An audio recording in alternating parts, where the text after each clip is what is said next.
याजूज और माजूज नामों की एक जोड़ी है जिसका जिक्र बाइबिल और कुरान में मौजूद है। ये लोग अलग अलग समूहों, कबीलों या ज़मीनों से रिलेटेड हैं। इज़ाकेल 38 नामी किताब के मुताबिक याजूज कोई शख्स है और माजूज उसकी ज़मीन जहाँ पर वो रहता है। याजूज और माजूज की पेशेंगोई दिनों का अंत कहलाने वाले समय पर पूरी तरह सटीक उतरती है, लेकिन ये ज़रूरी नहीं कि इससे दुनिया का अंत समझा जाए। यहूदी मजहबी किताबों के मुताबिक याजूज और माजूज को मसीहा के हाथों हारने वाले दुश्मन के तौर पर जाना जाता है, जो मसीहा के दौर की शुरुआत करेगा। ईसाई मजहब के अंदर याजूज और माजूज को एक तबाकुन कौम के तौर पर बताया गया है। इनकी किताबों में किन्हीं खास लोगों के बजाय कुछ मुल्कों का संकेत मिलता है। ईसाइयों की बुक ऑफ रिविलेशन के मुताबिक आखिरुज़्ज़मा के दौर में ये याजूज और माजूज ईश्वर के खिलाफ शैतान के साथी होंगे। रोमन यहूदी हिस्टोरियन जोसेफस भी याजूज और माजूज का जिक्र करते हुए कहते हैं कि ये लोग हज़रत नूह के बेटे याफिस के वंशज थे, और इसके अलावा जोसेफस ने इन्हें सेंट्रल एशिया की स्कैथियन कौम तक बताया। शुरुआती ईसाई राइटर्स ने इन याजूज और माजूज को एक तबाही वाली भीड़ के तौर पर बताया। मेडिवल पीरियड में इन्हें वाइकिंग्स, हुड़ों, खजरों, मंगोलों, तुरानियों और यहाँ तक कि बनी इसराइल के 10 खोए हुए कबीले के तौर पर जाना गया। कहा जाता है कि याजूज और माजूज ह्यूमन कैनिबलिज्म या इंसानी गोश्त खाने में संलग्न थे। इन्हें मिडेवल पीरियड में ब्रह्मांड संबंधी नक्शों में भी चित्रित किया गया था। अलेक्जेंडर के आयरन गेट वाले लीजेंड के साथ याजूज और माजूज का मिश्रण ईसाई और इस्लामी दौर की शुरुआती सदियों में पूरे नियर ईस्ट में प्रसारित किया गया था। वे कुरान में अध्याय अल कहाफ में याजूज और माजूज के तौर पर दिखाई देते हैं, जिन्हें जुल्करनैन ने अलग अलग कर दिया था और बंद कर दिया था।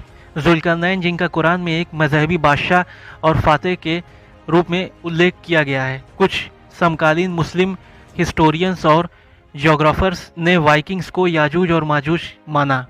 इज़ाकेल चैप्टर 38 में याजूज और माजूज दोनों नामों का साथ जिक्र किया गया है, जहां याजूज एक शख्स है और माजूज उसकी सरजमी। तारीख में गुजरे बहुत से लोगों से उनकी पहचान कराने की कोशिश की गई है।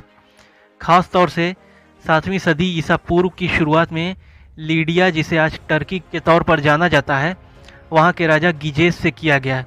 लेकिन कई स्कॉलर्स यह नहीं मानते कि उनका किसी तारीखी शख्स से कोई ताल्लुक है। जेनेसिस 10 में याजूज और माजूज को हज़रत नूह के बेटे याफिस के औलादों के तौर पर बताया गया है। इन नामों को अक्सर असेरियन मैड गीगू यानी land of the king guises यानी लीडिया आज के टर्की से जोड़ा जाता है।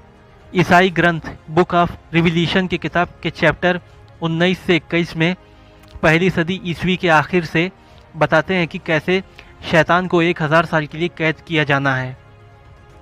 जब 1000 साल पूरे हो जाएंगे तो शैतान को उसकी कैद से रिहा कर दिया जाएगा और वह दुनिया के चारों कोनों में मौजूद मुल्कों को धोखा देने और उन्हें मसीहा और उनके साथियों के साथ आखिरी जंग के लिए इकट्ठा करने के लिए निकल जाएगा। तादाद में वो समुद्र के किनारे पड़ी रेत के बराबर होंगे। कुरान के 2 चैप्टर अल कहफ और अल अनबिया में गोग और मगोग यानी याजूज माजूज पर चर्चा की गई है। कुरान के मुताबिक याजूज और माजूज को जुल्करनैन ने दबा दिया था। जुल्करनैन दुनिया के आखिर तक यात्रा करने के बाद ऐसे लोगों से मिलते हैं जो मुश्किल से एक अल्फाज भी नहीं समझते हैं, जो एक तामीर में उनकी मदद चाहते हैं। वो रुकावट जो उन्हें याजूज और माजूज के लोगों से अलग कर देगी, जो ज़मीन पर बहुत फसाद करते हैं। जुल्करनैन उनके लिए इसे बनाने के लिए तैयार हो जाते हैं, लेकिन वार्निंग देते हैं कि जब आखिरुज़्ज़मा का दौर आएगा तब परवरदिगार इस रुकावट को हटा देंगे। शुरुआती इस्लामी परंपराओं में 13वीं सदी के मुस्लिम कॉस्मोग्राफर और जियोग्राफर ज़करिया अल काज़वीनी कॉस्मोग्राफी और ज्योग्राफी नामी 2 मशहूर विषयों में इनका खुलासा किया था। वो कहता है कि गोग और मगोग यानी याजूज माजूज समुद्र के करीब रहते हैं, जो ज़मीन को घेरे हुए हैं, और सिर्फ परवरदिगार ही उनकी गिनती कर सकते हैं। इस समुद्र को कैस्पियन सागर, काला सागर या अज़ोव सागर होने का दावा किया जाता है। वो इंसान है, लेकिन एक आम आदमी की ऊंचाई के सिर्फ आधे हैं। नाखूनों के बजाय पंजे हैं और बालों वाली पूंछें हैं और बड़े बालों वाले कान हैं, जिन्हें वे सोने के लिए और गद्दे के कवर के तौर पर इस्तेमाल करते हैं। वो हर दिन अपनी दीवार में तब तक खुदाई करते हैं जब तक वे लगभग टूट ना जाए। वे ये कहते हुए रात के लिए रुकते हैं कि कल हम इसे तोड़ देंगे, लेकिन हर रात परवरदिगार इसे फिर से बहाल कर देते हैं। फिर एक दिन जब वो रात के लिए खुदाई करना बंद कर देंगे तो कोई कहेगा कि कल हम दीवार को तोड़ देंगे अगर खुदा ने चाहा तो, और सुबह यह हर रात की तरह बहाल नहीं मिलेगी। जब वो निकलेंगे तो वे इतनी तादाद में होंगे कि उनका हरावल दस्ता सीरिया में होगा और उनका पिछला हिस्सा खुरासान में होगा। तारीख में बहुत से मुल्कों और लोगों की पहचान याजूज और माजूज के तौर पर की गई थी। एक ज़माने में इन्हें तुर्क कौम के तौर पर समझा जाता था, जिन्होंने बगदाद और उत्तरी ईरान के लिए काफ़ी परेशानी खड़ी कर रखी थी। बाद में 1258 में मंगोलों ने बगदाद को नष्ट कर दिया तो उन्हें ही याजूज और माजूज समझा जाने लगा गया।